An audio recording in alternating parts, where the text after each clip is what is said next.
Yeah, so there are sort of three things that affect, I guess, the... Rachel Reeves, Labour's so-called economic brain, was put under pressure, and the result? A masterclass in waffle, jargon and zero clarity. So my question is, how is the government seeking to address this productivity challenge? What specific policies will turn the dial, and when can we expect to see results? This is supposed to be the Chancellor guiding Britain through a storm of weak productivity, stagnant growth and stubborn inflation. Instead, what we saw was stammering, vague promises and no serious plan. Where we know that there are many people who are desperate to work but are not given the support. And here's the real problem. If the person in charge can't even explain the solution, what hope do ordinary taxpayers have? In this clip, you'll see Reeves cornered and completely exposed, and I'll show you why this moment matters far more than Labour would like to admit. Don't forget to like, share and subscribe. Let me know your thoughts in the comments below. It's having issues. The growth is still rather sluggish. Unemployment is increasing. Inflation, as we found out this morning, is still a stubborn problem. What's your diagnosis of the ills of the UK economy? What are the problems that continue to plague the UK economy at the moment? The key problem is productivity, and sort of investment is the answer. Investment in human capital, investment in physical capital, and also investment in new technologies. That's both public and private sector, but I think we've got the lowest private investment and lowest total investment as a share of GDP of any country in the G7. The result of that is that our productivity performance has not kept pace with our competitors and similar countries around the world, and that's why the fiscal rules that I've set out do treat investment spending different, because what you saw, and you saw this in the previous Parliament, and the plans that we inherited saw public investment as a share of GDP fall to 1.7% to GDP, and we're instead going to keep it at 2.5%, 2.5% of GDP. The easy thing to do as a Chancellor is to cut capital spending because, frankly, you're not likely to be the government that sees the benefit, the full benefit of that capital spending, but we're not going to keep making those short-sighted, wrong decisions, which is why I've set out those changes to the fiscal rules. But productivity, I regard as the key reason why our performance on government borrowing and debt, why our performance on GDP and our performance on inflation have all been not where we would want them to be. And my job as Chancellor is to turn that around. Thank you very much. Lord Lonsborough. Good afternoon, Chancellor. Can we zero in on what you describe as the key problem of the economy, which is the critical issue of low levels of productivity in the UK? And we continue to lag France, Germany, the US by very wide margins, about 12 to 20% in terms of output per hour. And we have done so for decades. Now, the UK's productivity in this first quarter has actually fallen by 0.2% compared to a year ago, and it's standing now at just 1% higher than it was 5 years ago. And it may well drop in Q2, given what's happening to GDP numbers. So my question is, how is the government seeking to address this productivity challenge? What specific policies will turn the dial, and when can we expect to see results?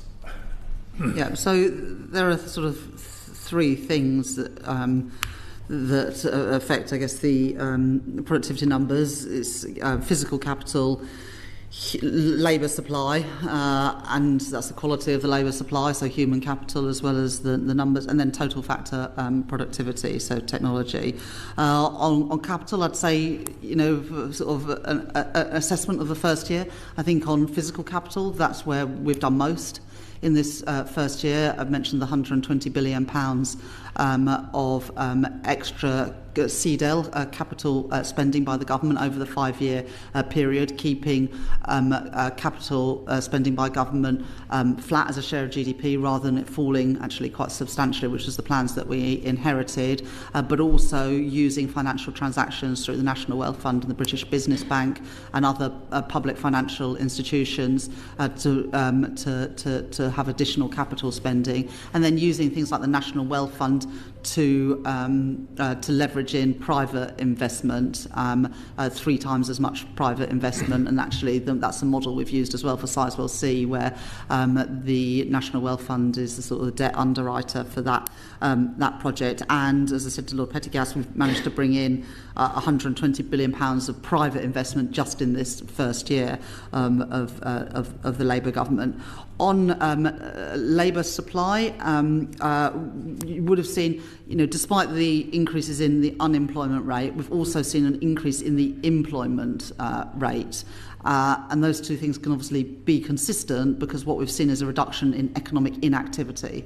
And that's really positive, because we are still the only OECD country, I think, that's got a lower participation rate in the labour market than before the pandemic. And so reducing those economic inactivity numbers are absolutely crucial. The first step is that you move from being inactive to looking for work, and then hopefully you move into work. And there are still around 650, 700,000 vacancies in the economy. And, we want to better match the people that are available for work with the jobs that are available. And we want to help those people who are currently economically inactive, whether that's because they took early retirement and maybe now perhaps regretting that, and that is the experience of some people during the sort of COVID period, whether you are a parent who is struggling to balance work and childcare, or whether you're one of the growing number of people on sickness and disability benefits, where we know that there are many people who are desperate to work but are not given the support. We also, in the spending review, invested significantly in both apprenticeships and further education, because that has been the sort of Cinderella service of the education system this last decade and a half.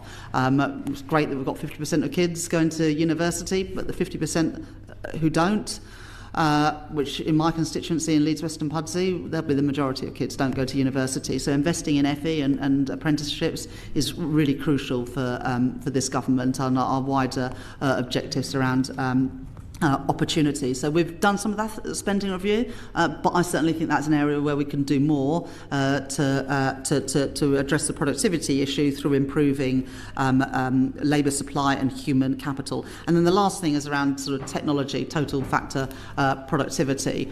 And Andy Haldane, former chief economist at Bank of England, talks about this long tail of low productivity firms. And the DSIT secretary, Peter Kyle, he's sort of got 3 focuses in his area. First of all, it's attractive businesses that are at the technological frontier. Obviously, that is crucial for growth, and we're very good at that in Britain. We've got a lot of very high-skilled people. I was at Imperial College this morning. That's an area where we are good, but we shouldn't rest on our laurels. The second area is using technology better in delivering public services. That's this issue about not just how much we spend on public services, but about getting value for money. And then the third is the sort of point around that long tail of productivity, about better take-up of AI and technology by smaller businesses and less productive firms. And so we're working in all of those areas, and there is a big opportunity. The IMF and others say that if we integrate AI and technology, we could boost productivity by 1.5% over the next 10 years. So there's huge opportunities there, and we've got to seize them, but we are very focused, as I hope you can tell, on that agenda. And can I ask you about the fiscal impact of continuing low productivity, in that the OBR admits that its productivity forecasts are, to quote them, the most important yet uncertain forecast judgments they make. And they admit to the fact they've been successively too optimistic on productivity forecasts. And if current productivity trend forecasts that are assumed by the OBR of 1% growing to 1.2% over the forecast period to 2029 currently looks very optimistic, and certainly that's the Bank of England's view. What will be the fiscal consequences if productivity continues at the current low rates, which averaging about 0.2% per annum over the last 5 years? Yeah, so the OBR forecast long-term productivity growth of 1.25% a year, and the Bank of England have a forecast of 1% a year. Both are very low by historic standards. Productivity over a long period of time is higher than that, but as you rightly say, the last decade and a half has been lower. So I guess, you've got to decide whether you think that you should just look at a short period of time for what average productivity is, or long-term productivity, or whether you should look at a longer time series. And the OBR, as they've said, are looking at that at the moment. But perhaps I'll pass on to Steve to give a bit more detail. Yeah, I mean, I saw the evidence David Miles gave, and I think he gave a sort of balanced assessment of where the OBR had come out, which is that they think that productivity has been depressed by a series of shocks over the last 15 years. But even abstracting from that, they're certainly not expecting productivity to return to the pre-financial crisis levels of 2.5%. But equally, you can veer into the too pessimistic, into the views that the recent numbers we've seen at 0.2 are likely to persist, and their view was that there were reasons both to expect that the sequence of shocks might not continue, but also that there is potential for future technologies, in particular AI as a potential new general purpose technology, to be a source of the innovation that you need in TFP growth that supports their forecast of productivity gradually picking back up to 1.25%. I think one of the elements I would add is to the list that the Chancellor gave of policy measures is the impact of the government's planning reforms to support productivity, which the OBR scored as increasing GDP within the 5-year forecast, which is also a very good example, I think, of coming to your first question, Lord Wood, of how is it possible to sort of increase productivity given the constraints of the fiscal position. I think those steps on planning are a really good example of how it is actually possible to do that. My concern is probably more about the short term, in that the current forecast in the OBR looks very optimistic, and I'd say ripe for downgrade, and that's echoed by the consensus of independent forecasters. And I think the Bank of England has actually downgraded its productivity forecast to 0.6 or 0.7%. So that's going to have an immediate fiscal impact this autumn, is it not?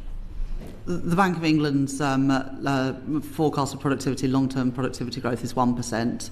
Long term, yes. Yeah, and that's what sort of drives the models, really. But the OBR is higher than that. The number I gave you earlier was just slightly wrong. So the IMF analysis suggests AI could boost UK cumulative total factor productivity over the next 5 years by 1.4%. And so I guess that's the point that sort of Steve Farrington is making, that there have been a series of shocks over the last few years, whether it's the sort of global financial crisis, COVID, Russia's illegal invasion of Ukraine, that have all had a negative effect on productivity and growth. But actually, if you look at some of the underlying drivers of productivity, there is perhaps a reason to be more optimistic in the future if we can contain some of those shocks, in part by building a more resilient economy, and that's what we're trying to do with clean energy, homegrown energy, for example. But some of those underlying factors about the increasing use of technology might give us a bit more cause for optimism. This is why we make these videos. The media hide failures. But here's the truth. Rachel Reeves couldn't answer the simplest question about Britain's economy. If you think debates like this must be exposed, like, share, and subscribe. And tell me, would you trust Reeves with your family's finances, let alone the UK economy? Comment below. Let's make sure the truth isn't buried.